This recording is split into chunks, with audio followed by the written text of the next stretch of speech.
Turn the light.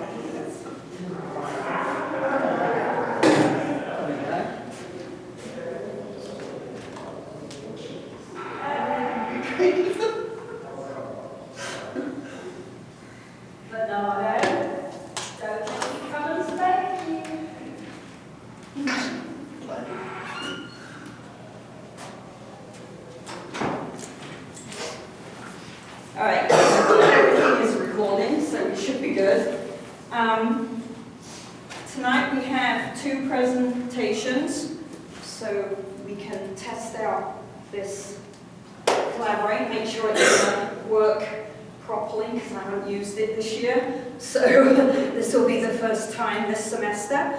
I am videoing it, and I will download the video to YouTube to act as a backup just in case Collaborate crashes for the students who aren't on campus and who aren't here, okay? So they'll have an opportunity to finish off seeing it if we have any problems. Hopefully we won't have any techie problems. With any luck, Blake will dial in, or Adam will dial in before we finished, but I think that we will get going and start. Okay? The forms that you have, the peer evals, don't put your names on them. Okay? They're to be anonymous. But I want you to be as honest and thoughtful as possible. Don't just circle all the 4s because it's your mate in class, right? That doesn't help. Okay? Your grade is going towards their grade, right? So it needs to be as honest as possible, okay? And if you have some useful comments that would help them, because this isn't the only presentation you're going to have to do during your graduate career, okay? Let alone once you get out of grad school. So if you've got any comments that you think might help them out, write those down and I will type them up for people, okay? And let's give it a go. We've got plenty. I know you have to leave at 6, right? So we should have plenty of time to get done before Chris has to leave for work.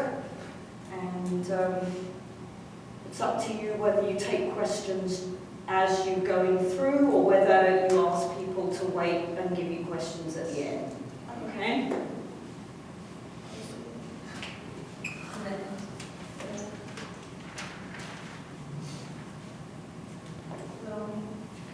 Off you go. Okay. So my name is Natalie Devon, and I did my presentation on power and female basketball players. I'm going to be jumping up and down. So the purpose statement, which dictated my research and findings throughout the illustrated bit, is the purpose is to investigate if high intensity. Hold on. I forgot to give you the mic. Which means Jessie can't hear you. Thank you. Yeah, just clip it. Put it here and stick it in your pocket. Stick that bit in your pocket, you'll be fine. Sorry, Jessie. Alright. Anyway, so my purpose statement is the purpose is to investigate if high intensity interval training shows greater power outputs in female collegiate basketball players as compared to traditional weight training. Next slide. That's what I forgot to bring. The remote mouse so that you could do this for yourself. So with this question, there's independent and dependent variable. The independent variable has 2 levels to it. So the independent variable itself is a training program. However, I was looking at the high intensity interval training and traditional weight training. And then the dependent variable, which is what I was interested in, was the power outputs.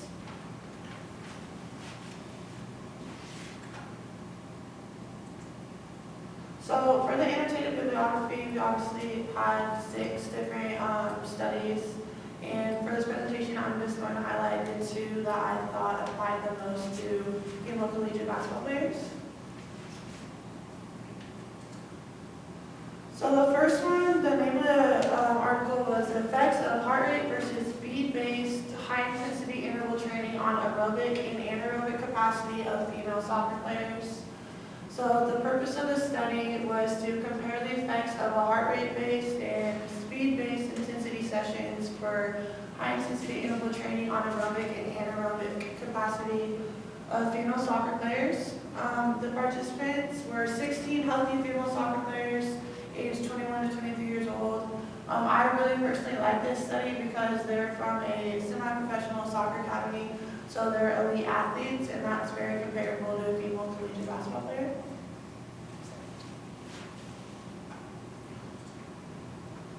So the procedures of the study, it lasted for 6 weeks, and training was conducted 3 times a week. They're split into a heart rate-based group and a speed-based group. The heart rate-based group is more of a specific circuit with jumping, running backwards, and change of direction, whereas the speed-based group is more intermittent and shuttle field running. So they assess their performance several different ways. They use the Hoff method, the intermittent fitness test, and the repeated sprint ability test. And these tests were pretty much just the players dribbling the ball full speed in certain formations through the use of cones. And they also included sprint intervals and shuttle runs. So in this study, both groups improved their fatigue index, and the VO2 max. The average power, minimal power, fatigue resistance, all had increases, more so in the speed-based group.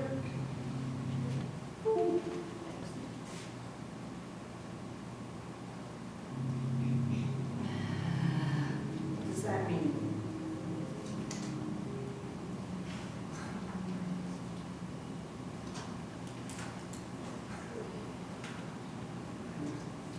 Is that the right one, or was there another slide? I think that's right. Yeah. All right, so for the second study that I'm going to highlight, it was called The Influence of High-Intensity Interval Training on Adaptations in Well-Trained Cyclists. There's all kinds of weird stuff going on. Hang on. Don't care. Give me back my video. There we go. There is a video, so it's right there.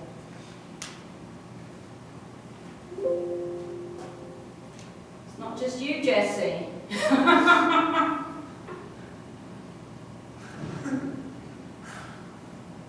And the joys of technology. The last USB device, we haven't connected a USB device to. Silly people.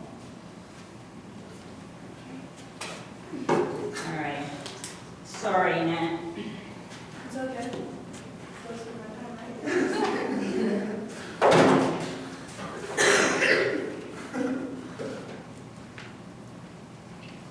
Don't know which one of these is the video.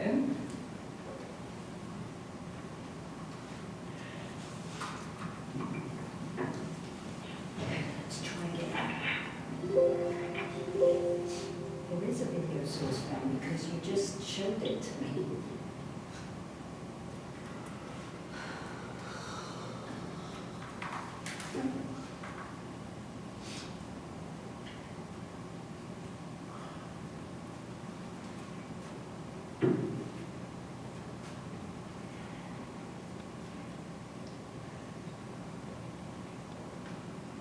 How can it not be found? It was right there. Oh my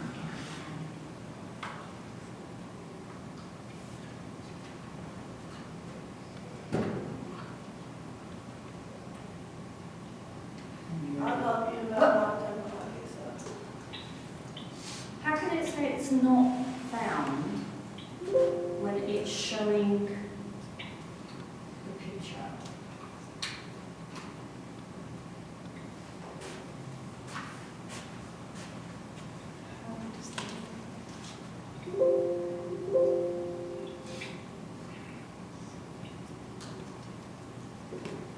Okay, this is not acceptable.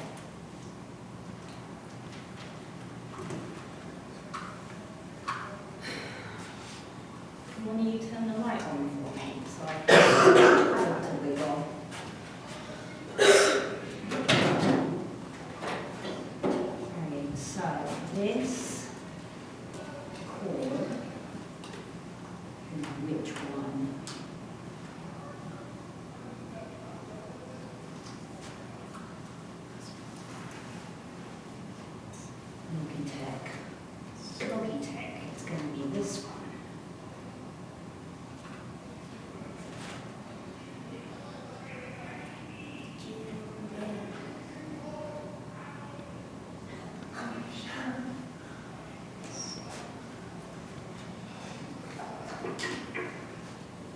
Sorry, Jesse.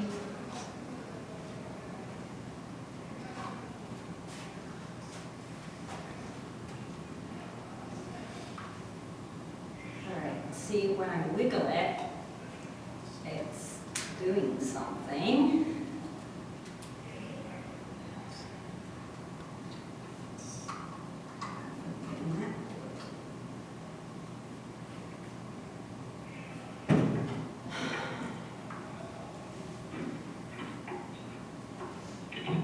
Well, that's his video, this is too weird.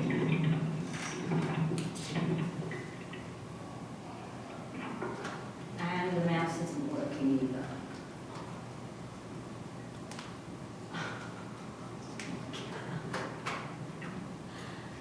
Ah! All right, I'm gonna, Jesse,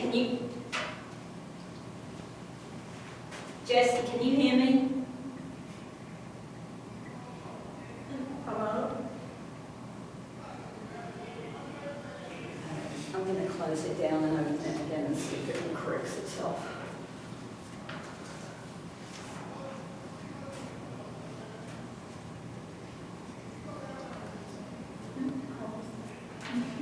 Recording stopped.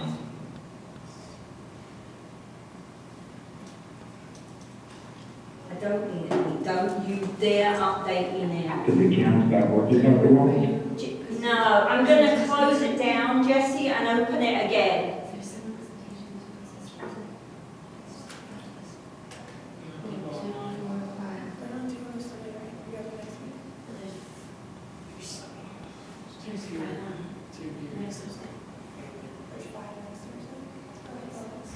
Did we break collaborate? Yes, I think so. But there's only 5 of us on, who else is missing, because they should be here.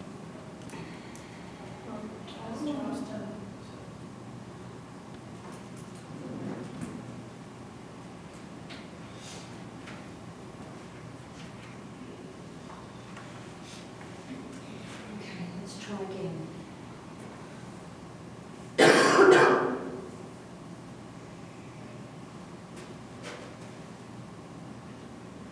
Remind me,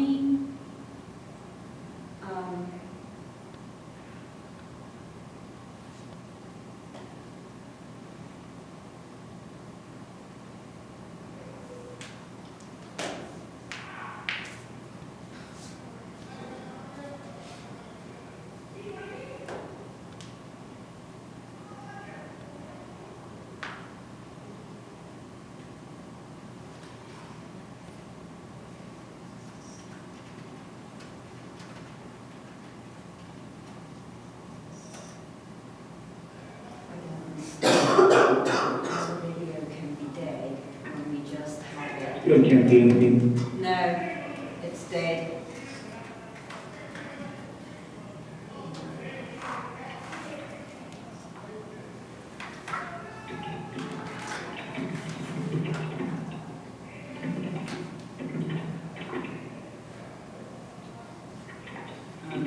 So that's saying there isn't even a camera attached to the computer now. Because I can't even select a camera. Okay, we'll have to go on without the camera. Recording started. Let him know the camera's dead. Just see the camera's dead.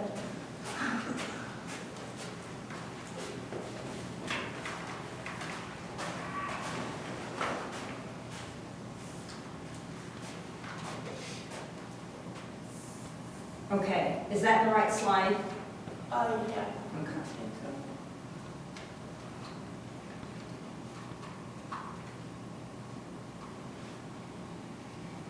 Okay.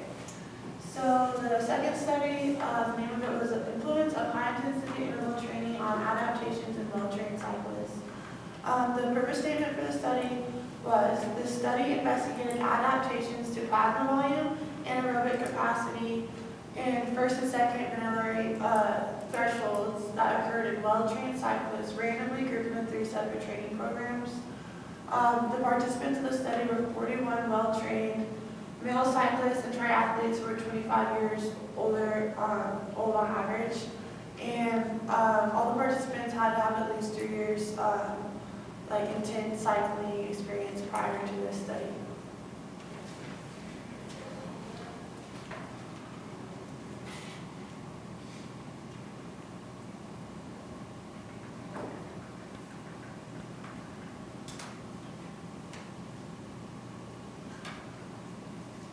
Okay. So the procedure, so the study lasted for 4 weeks total and they trained twice a week. So there's 4 groups total. Groups 1 and 2 focus on prolonged high intensity interval training. Group 3 repeated super maximal sprinting and group 4 was the control group. VO2 peak power outputs and first and second medullary thresholds were measured on a progressive exercise test using a cycle ergometer. The results of the study, so all groups improved their, so they also did a timed 40-kilometer dash. All groups improved the TT40 and the peak power output significantly more than the control group. And groups 1 and 2 significantly improved VO2 peak, medullary threshold 1 and 2, and anaerobic capacity more than the control group.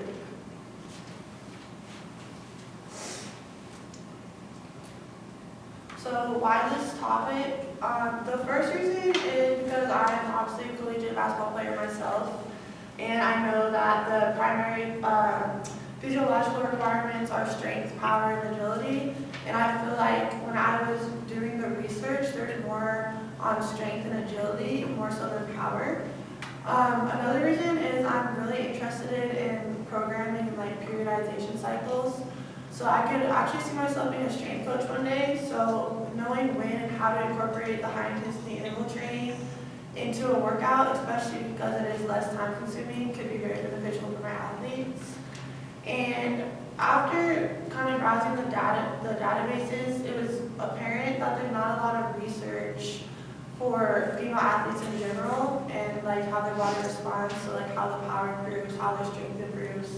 And especially for female basketball players. And I feel like this is an area, power is super important for the game of basketball. And I feel like if there's more research focused on that, then athletes would see a lot more benefits if they're doing correct training. And yeah, that was my presentation. Thank you for listening. Questions? Yeah, any questions?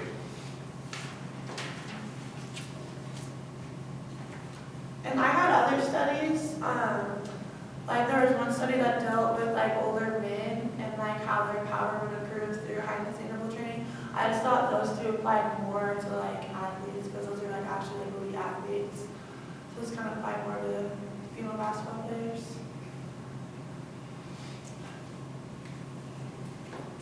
Come on, guys. Any questions? Can you retell me your purpose statement again, please? Like what it is, yeah, just like your purpose statement. Like the HIIT training, it's, you're trying to, So pretty much looking at power outputs from the high intensity interval training as compared to traditional weight training. so do you think that could be, useful other than just basketball, be used Yeah. in other? Yeah, I think so. That's why I really like the study for the soccer players, because it's similar. Obviously, all sports are different, but I feel at the end of the day, especially at the collegiate level, you're all using quick bursts and power and whatnot. So I think honestly, just any research being done for female athletes could be applied, but I just would like to see it specifically for basketball since that's a primary requirement kind of for the game. So that wasn't something you did when you played? But The high level training? actually personally, so at my other school, our strength coach, she was really big on that.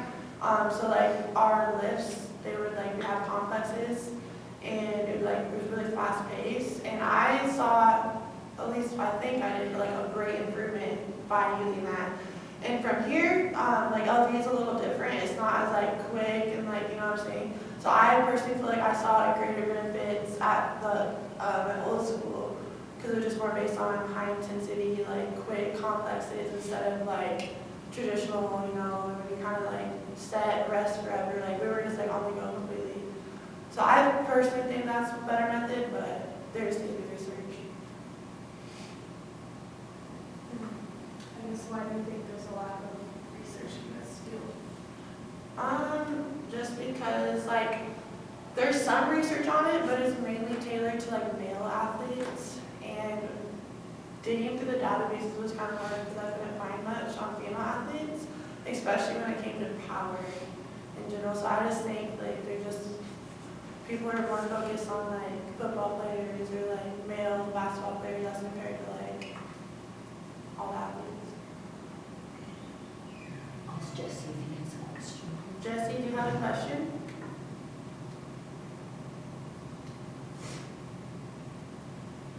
Can he hear? Say no. Do you have a question?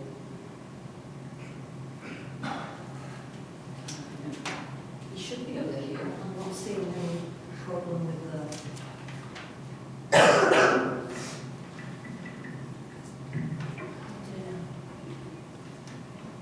Do you have a question?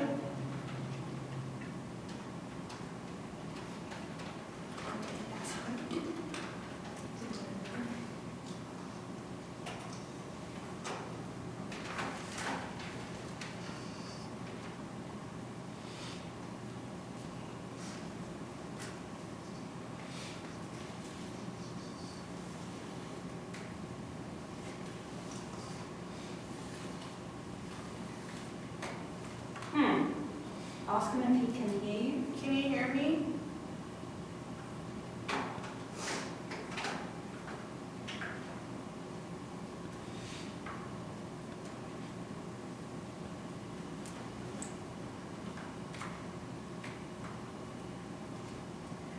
Oh, I don't think you heard anything. You text me. Yeah.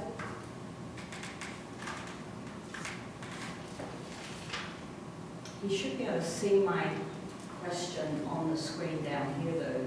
I don't know why he can't hear us. I'm not getting any error message on the microphone. He can't hear us. Or see it. But there's no. Wait, keep talking. Ask him if he has ask him to type in a question if he has one. Can you type in a question? Well, like on the, right where the black box is, Jesse's name, and then it says talking video, the lines of volume, like it was moving when Natalie was talking, and now it's not moving. I was curious what exactly supramaximal sprinting is. That's like, Hold on, I'll have to type it, so speak slowly. it's like kind of similar to shuttle runs. So it's just like a bunch of like repeated sprints, back to back, pretty much.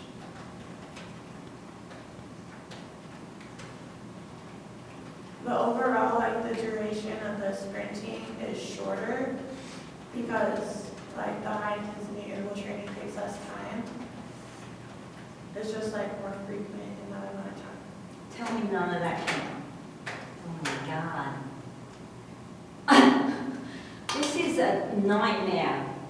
All right, say that again. It's similar Similar to to shuttle shuttle runs. runs. Repeated sprints back to back. Overall duration is shorter. Is that right? Yeah.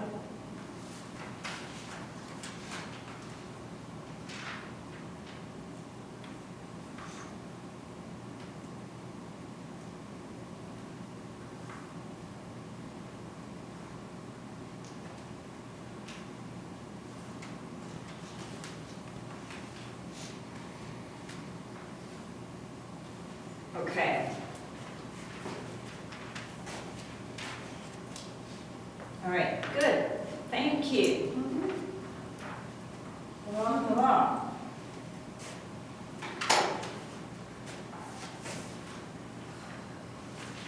One down. All right, let's see if we can fix this. How much time have we got? We've got enough time. I'm going to turn the whole computer off and turn it back on.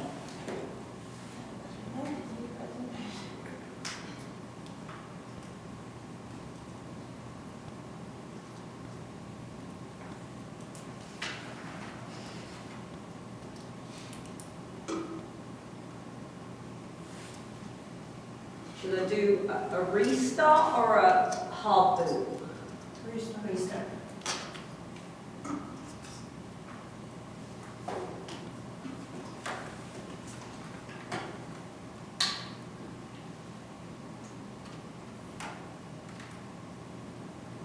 Makes no sense. Works fine for 10 minutes and then it just crashes. But does that get shut down every day? That No. computer? That's why probably it gets tired. It gets tired.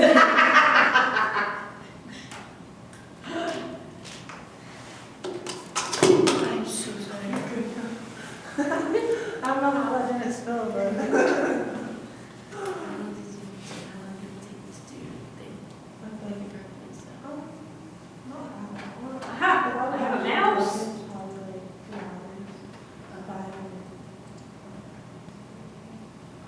Well, now it says we don't have any internet. Oh my God. Oh. Ow.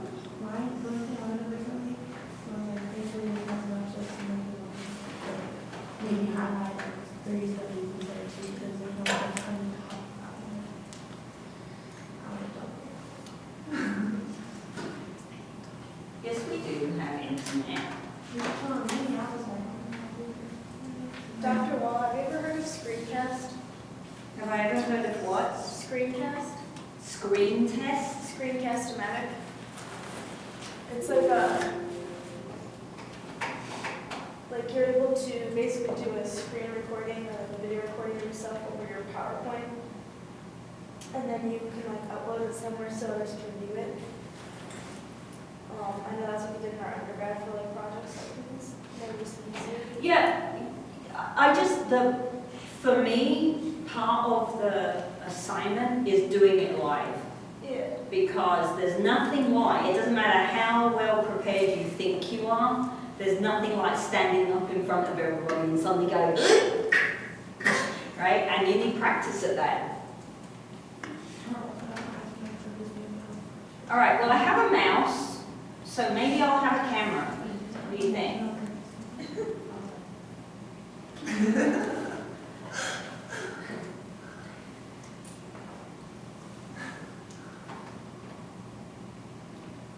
It gets tired. Oh my God. Well, like I'm saying, like my laptop runs slow very fast. I just like keep sleeping in it too much, so I have to restart it sometimes. Recording in progress.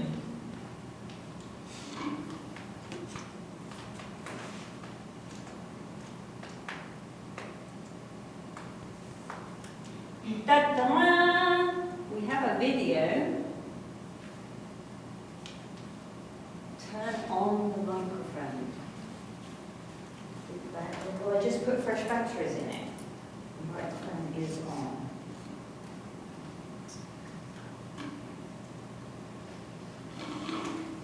Hello, hello. Yay, we're back. Sorry about that. Hello, hello. I had to reboot the computer. It decided to crash on us. Oh, wow. I'm so sorry. That was interesting. Which is why I'm videoing it, and it will be up on YouTube after class, so you can finish off watching Natalie's presentation. Sure. Because I've been doing this long enough to know that it never goes smoothly. Okay, I'm just going to get Danny to load her PowerPoint, and then we'll start with hers, okay? Sounds good. All right, sorry about that. Next thing, we'll look at that, and it won't be bleeding recording. It is recording, we're okay. Okay, ma'am.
That's what I was talking about.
Fallout or something.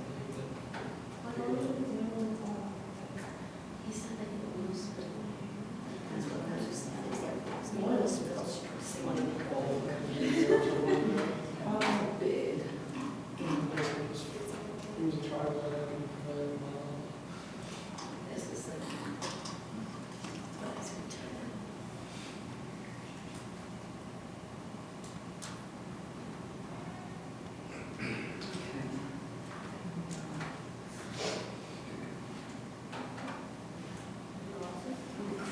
I'll do this.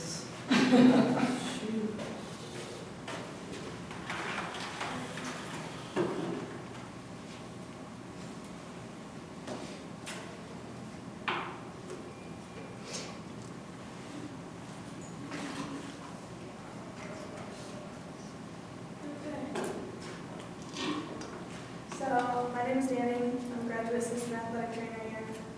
I'm going the thesis route. So, Yeah. Yes! I'm so excited. the purpose of the study was to find the effectiveness of grassing technique versus the cupping method on the neck and upper thoracic region in the aquatic population. So, the main reason why I chose this topic, because I am an athletic trainer. I work with our football team here, I work with our women's basketball team here. We see a lot of injuries. A lot of them this year have come from the neck and kind of upper thoracic region of the back. So grasping technique is kind of a newer modality in the athletic training world, physical therapy world. And that uses a lot of smaller, different shaped tools that are kind of contoured for different body parts. There's long ones, there's short ones. Dr. Wall's seen me use them on a lot of my athletes now because a lot of them do like it. But that helps kind of find any adhesions in the muscle belly, as well as kind of taking out any knots, any inflammation, bringing blood flow to the area, increasing the healing time, and then it also helps with strengthening ligaments and tendons, which is really nice to have without any like injections or stuff you don't want to do. That will take longer time for athletes to do. Cupping, on the other hand, does the similar process of it, just a different way. So that one uses suction through the cup, and it kind of lifts up the fascia, the skin above the muscle belly, and you use kind of a dragging technique to break up those adhesions instead of what a lot of athletes call scraping when we use Graston. So very similar outcomes, different techniques, different variations. Ready? So I have two different variables for our independent variable, Graston, cupping, which I just kind of went over. And then as a dependent variable, it's going to be that pain outcome and function of the neck and upper thoracic region, which is the most important part.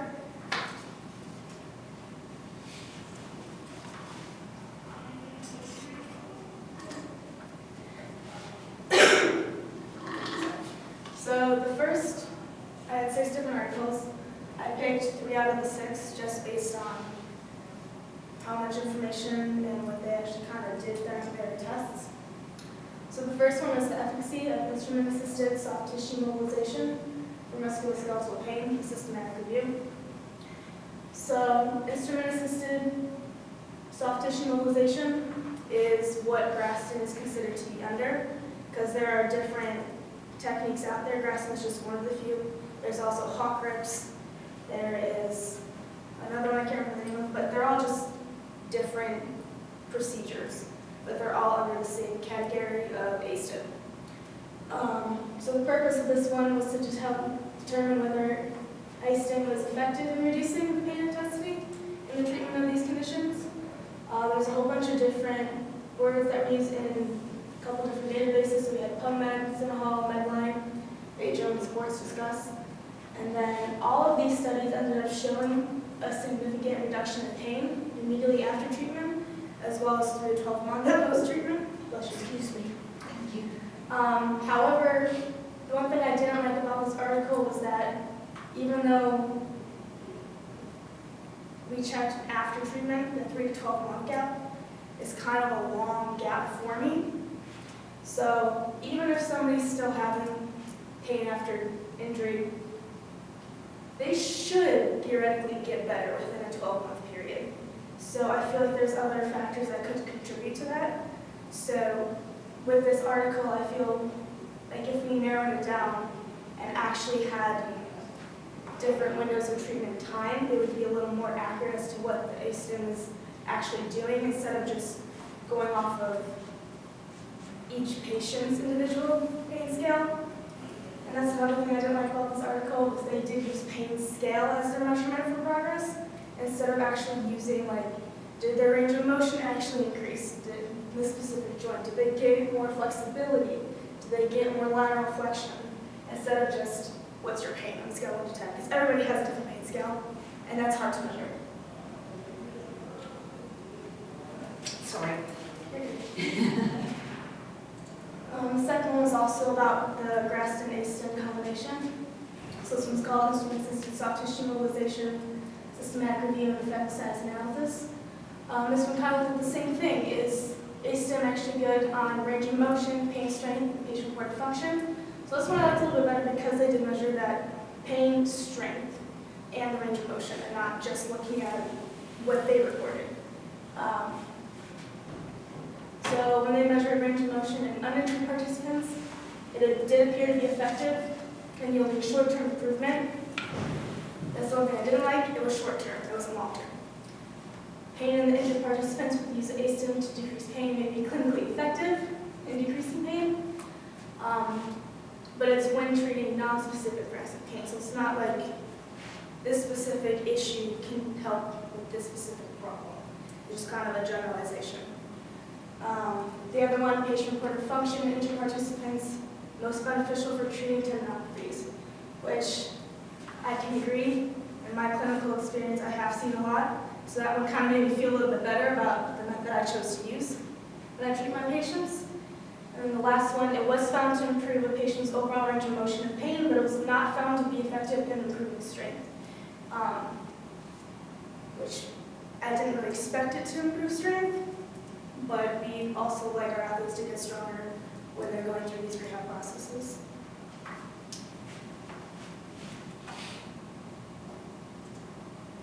And then the third article I chose kind of discussed about cupping. So is cupping therapy effective in patients with neck pain? This is systematic and meta-analysis. So this one discussed the current evidences of cupping for neck pain and kind of see what is actually going on with the pain, the function, quality of life, and the safety. With cupping and the safety aspect of it, because you are using suction on an area, if you put it on the wrong part, it can cause long-term damage and kind of inflame them. It's something that we definitely don't want them to be having.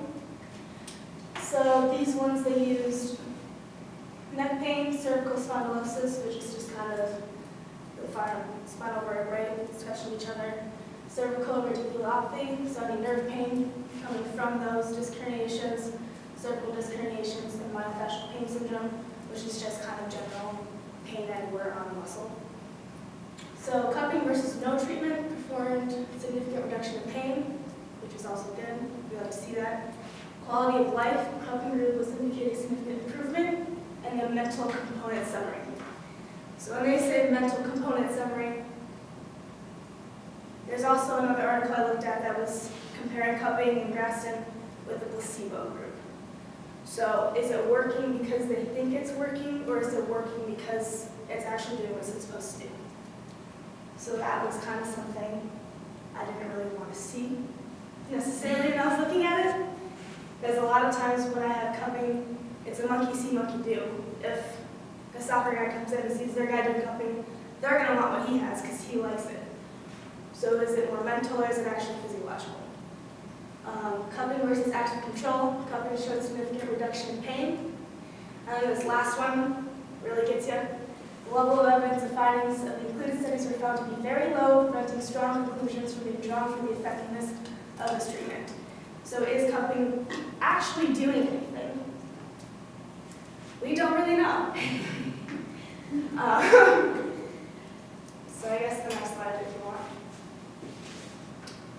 Because cupping and Graston are both two very new modalities in this field, there is really no research on it. There's more research on cupping just because it's been along a little bit longer, but the evidence doesn't show that it physiologically does anything. With Graston, there's maybe one or two really good articles on it, but again, we can't really find many because it's so new. The only really good article about it comes from the Graston company itself, because they are promoting their product. They want to want you to believe that it works. But it's really hard to find a third party or just another bystander that has done this with no connections to the Graston family or the Hawkers family, which is why I'm really excited to compare the two and see what the outcomes will be, because I mean, as an athletic trainer, I want the best for my patients. I invested money into the Graston technique. I want to know that it works. If it doesn't work, and they don't have any outcomes, or if they're the same, then people can choose to do Graston or cupping. It won't really matter. It'll have the same effects. But if one's better than the other, and the medical field, you're going to want to go with what's best for your patient, what's best for your athlete, quick recovery time, and all that kind of stuff. So I think there's one more slide, but Another slide? I mean, just what's the better and the most effective treatments for our patients and athletes. That's really what I want to find out. Any questions?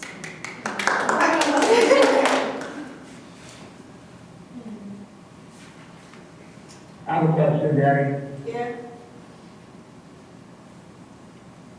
Good. Can you hear me? Yeah, can you hear me? Hello? Can you hear me? Can you hear me? Yeah. All right, cool. Okay. So you went ahead and mentioned that, well, for the graph effect in your literature, or does it account for improving strength? How would you go ahead and put an emphasis on improving strength while using the grafting technique? And then the second question I have is, will you continue to use cupping even though there is an evidence for physiological improvement? I kind of heard you. I kind of think, so for your first question, are we saying, what can you do to help improve strength with grass technique? Yeah, Okay. yeah. So a lot of times what I'll do that I have seen to have improvement, especially with like more lower extremity kind of ankles, is I'll grafton that area first, say it's an Achilles tendon. I'll hit that spot real quick, kind of bring the blood flow there, stimulate that. And then we'll do a lot of eccentric exercises, so where we're having a slow contraction, we're kind of forced to neurologically stimulate it, and that really helps them gain control of the muscle, but it also allows them to become a little bit stronger and have more rebound, especially I've done it with a couple basketball players for like Achilles tendinopathy, and that has worked really well. They've had a really good quick round and good recovery time. But a lot of it depends, like with the Graston protocol, if you're doing strengthening, they want you to Graston first and then strengthening after. I know with hawk grips, they'll have you do exercises first and then do your instrument-assisted soft tissue mobilization, but it doesn't always have the best outcome, which is why everyone has gone with the Graston protocol. What was your second question?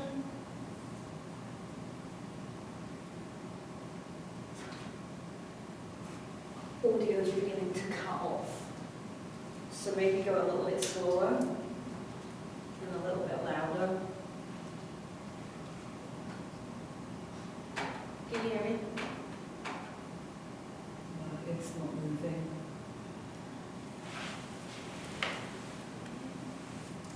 Again. Can you hear me? Why is this happening?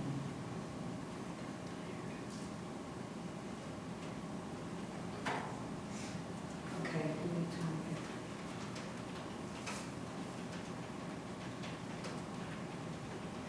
So you would prefer to use the Graston all over the body rather than cupping for the? How's that? No, I'm asking you. Yeah, I'd rather move it. Me personally, Yeah, personally. yes, I'd rather Graston than cup, just because with what I've seen in the patients, like their injuries, for what I've used them for, I feel like it helps them more long term. Whereas cupping to me is kind of like popping a knuckle. Like Yeah. you get that instant relief, but you still, like it doesn't really,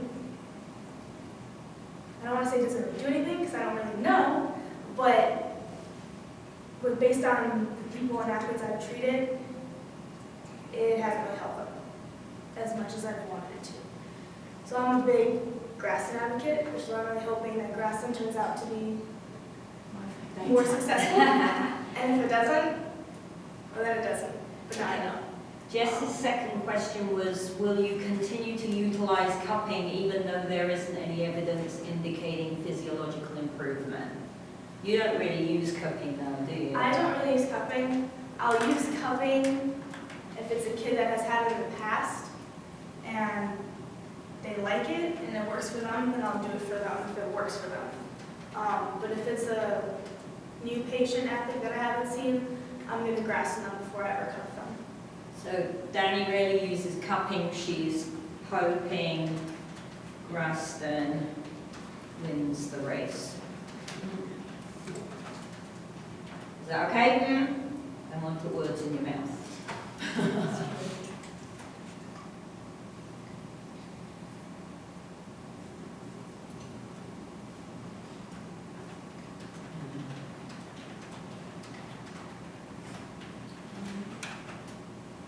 I don't know that it's just turned. Oh, no, it's back again. Wait. It moved. When you tapped. Tap it again? No, it didn't do anything that time. I give up. Okay. Any other questions? Oh, you said. or some sauce. Thank you, Danny. So with the cupping method, just based off of my own experience, when they just like put it on and have it sit there, like, is it really doing anything? Because aren't you supposed to like drag it around? Yeah, so if you follow proper cupping protocol, if you've been trained in cupping, there's certain patterns you're supposed to put it in to match up with the muscle fibers, and then you'll do, we call it cross fiction, so you just go against the muscle width or the length of its running to kind of break up those adhesions. I know because cupping sets are very cheap to purchase, a lot of people in our field will just buy them without actually having the knowledge and training behind using it, and they'll just slap them on and leave them there and call it a day. Which it is what it is. But if you follow the protocol, you're supposed to be moving in a pattern, and you can actually have them do movements with it while going against the muscle action.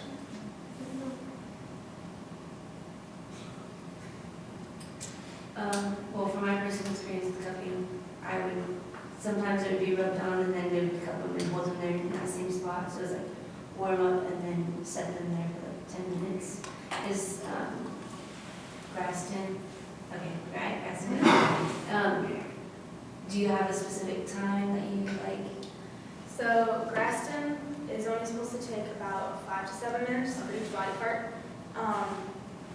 And the way I was trained to do it was we have like a larger tool, and you kind of do that to scan the area. And when you do that scanning, you can feel like the different textures. So like some feel like sand, some feel like gravel, some are like they got stones in there, I don't know what's going on. And that's the adhesions, and that's like the areas of inflation. So once you scan it and you find the spot, you work on it for about 3 to 5 minutes, 7 minutes, 10 max. But there's like different strokes you could use. So if you're going along a tendon or a ligament, you can do a cross friction on it, so that's going to actually help strengthen the ligament, according to Graston's research of their own product. Keep that in mind. And then there's like little J hooks and just kind of different ways to break up that scar tissue. And I believe you should do 5 to 7 treatments overall, and you should be able to get less and less adhesions as you go over it. You don't have to spend as much time on it, which is why I like doing it. I do it on my girls all the time. Football, they love it.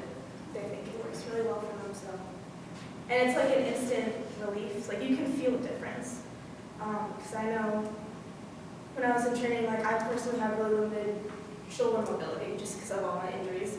And we went in there and we like broke down a certain part of adhesion, and I was able to get my shoulder like all the way fully range of motion instead of stopping at like 75 degrees. So I think it works really well. I'm biased though.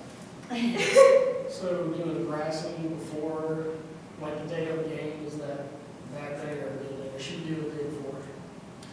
I would say what I do if we have games, I'm not going to go as hard on the adhesions because I don't want to make it sore.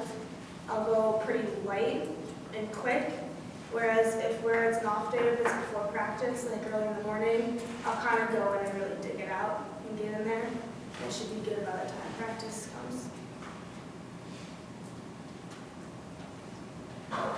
Good. Well done. Excellent. Yeah, that's useless.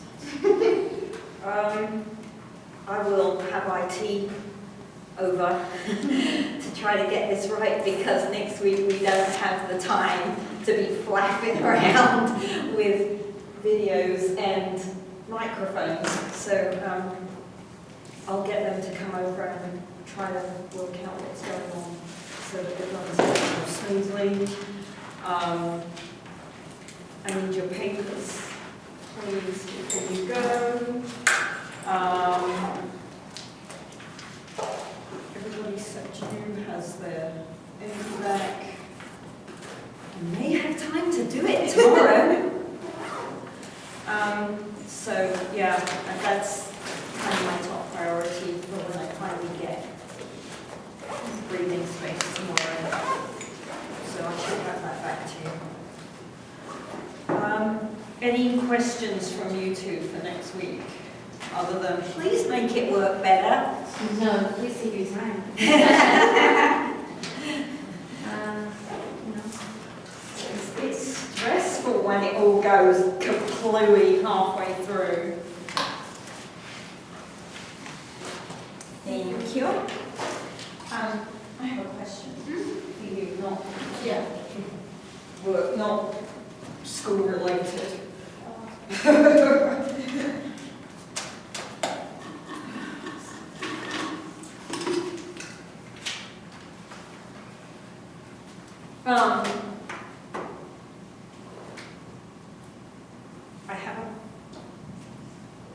I've been having some trouble with my cough. Dr. Barlow is going to run an ABI, whatever that is, to see if there's a clot in there. I'm hoping he's going to do that early next week. If there is a clot, would your Graston be helpful to try to break it up, or? Like a blood clot? Yeah. It would be, if there is a clot, it would be risky because it could go up to Shift your right. heart. Yeah. And I wouldn't want to risk doing that to you. If it's muscle tissue, I can definitely. Yeah, see, I don't think it's, to me, it doesn't feel like a muscle injury. It's because there's no pain in the muscle at all. There's no decreased function in the muscle. And the feeling of it is like when I sit cross-legged, when I'm doing my yoga, it starts to ache. I can't, it's not, it's just, and then sometimes it feels cold, but not like cold. Yeah. There's just a cold, and other times it feels sharp. It's really weird. It's not like... Could it be neurological? Like a nerve? Well, again, I'm not getting any other, there's no tingling, there's no nothing. And I'm not getting any loss of function. I mean, I walk in and out, I'm doing my yoga, there's no loss of function. I can jump, I can run. So I don't think it's muscular or neurological, I think it's vascular. I don't know whether it's the muscle pump, but if it was the muscle pump, I would expect to see more swelling, and I haven't had any more than normal. If it's a clot, it's been there. I mean, I've been having this problem now for, I don't know, 5 weeks, maybe a bit longer. If it's a clot, it's not shifting around. It's just, I have a 10-hour flight in a week and a half. Yeah. So if it's a clot, I'd like to know it's a clot before I do a 10.5-hour flight. Because how I tackle the 10.5-hour flight will be slightly different. I just wonder whether there was, if it is a clot, if there's a way to break it up. Yeah, that one might have to be with the prescription. Okay.